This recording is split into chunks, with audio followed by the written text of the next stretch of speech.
Good morning, or should I say evening. It's a beautiful night out tonight. I thought since I was up and about now I'd say hi, but looks like you're already in bed. The drawbacks of being nocturnal. Mind if I sit next to you? Thanks. Surprised to see me up and about, eh? Well, that werewolf blood gave me a real kick to the system. Oh, just what I needed. Fixed me right up, for the most part anyway. A few more days and I'll be ready to start making trouble again. In the meantime, I was thinking I might head out tonight. Go on the hunt. Try and find some blood. I mean, blood from a bag is fine, but it doesn't really do anything to hone your instincts, and mine have gotten rusty. I've known too many vamps that get used to drinking from a blood bag. It makes them get slow, lazy. They have nothing in their lives to anchor to because they don't really see the need to leave the house other than to go to the blood bank. No personal connections, so they invest in material things to give them a sense of time. Ugh, those vamps are gross to us. I don't know how to describe it to a human. Think of bag drinkers as the vampire equivalent of neats. But I didn't come here for no reason. I sort of just realized that I never properly thanked you for helping me. I mean, a guy covered in blood comes stumbling out of an alleyway, presses a bunch of money in your hand, and asks you to help. I mean, what part of that screamed it was a good idea to help me? Oh, you'd have done it for anyone. So I'm guessing there are a lot of tall, dark, and handsome men which are stumbling out of dark alleys covered in blood in your life. I'm kidding. Listen, thank you for what you did. I wouldn't be here if you didn't help. Still can't believe those stupid hunters missed the left ventricle. God, I got no problem being murdered by hunters, but at least let it be competent hunters. I'm getting sidetracked. Bringing a stranger into your home, keeping me here a secret. I owe you for that. And despite how I've acted recently, I'm thankful. And I'm a pretty open book if you've got any questions. Yeah, some of the pages are missing, and just a few of them are in Latin, but an open book all the same. I know you've probably got a head full of questions, so I'll try and answer the best I can. Believe it or not, getting saved by someone has a remarkable way of making them kinda dear to you. Okay, so, questions, fire. Why does every human ask that question? I'm sorry, but I'm not gonna turn you. Not gonna happen. And more often than not, it doesn't lead to anything good if I do.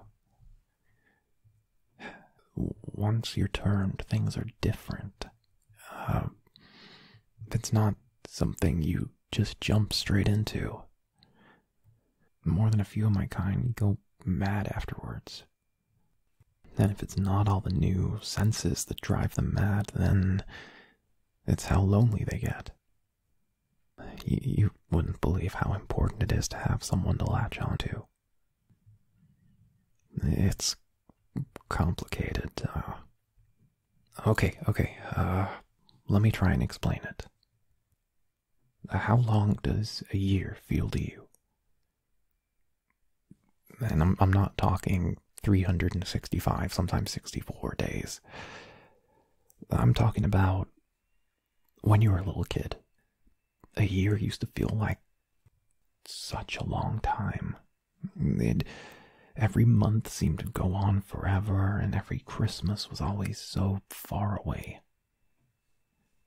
But the older you got, the more a year felt shorter, the more times you lived through that time.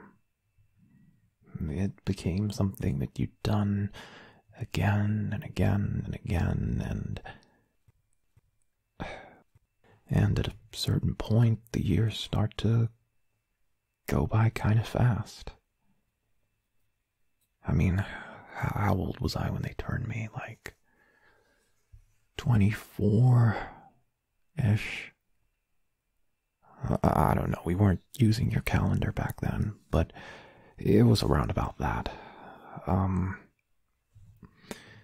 Either way, I just got to the point where seeing the seasons change became something normal. But when you live a long, long time, everything seems so much faster. Things break, people die, and everything is temporary. I had to learn that the hard way. But that's not special, most of us do. It's painful, but we need someone to care about.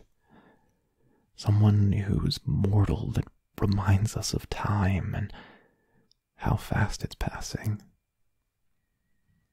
Otherwise, you lose track of everything. Our humanity starts to slip through our fingers like sand. Everything loses meaning. After your second century, the emotions stop being a reality. They stop being feelings. They become nothing. Fleeting flavors of life. Like an old verse on a song you've heard too many times. Just a flavor. It's funny. Emotions taste like different things to me. Joy is like chocolate. Warm and engulfing. Anger is like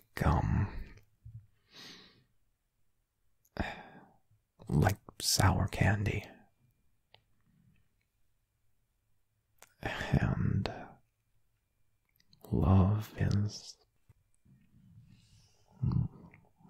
like the sweetest wine. But that's all it is.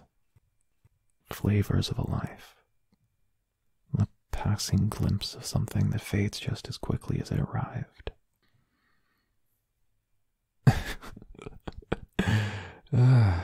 But I guess tonight is getting me all philosophical. Oh. Who knows? Maybe you could end up being my touchstone to the world of the living. Someone that keeps me grounded in my unlife. But enough of this back and forth. Get out of bed. What, did you not hear me? We're going out tonight. then dress nice. I'm going hunting, and I'm going to use an old hunter's trick. Or should I say, we are going to use an old hunter's trick. After all, to catch the best prey, you have to have the best looking bait.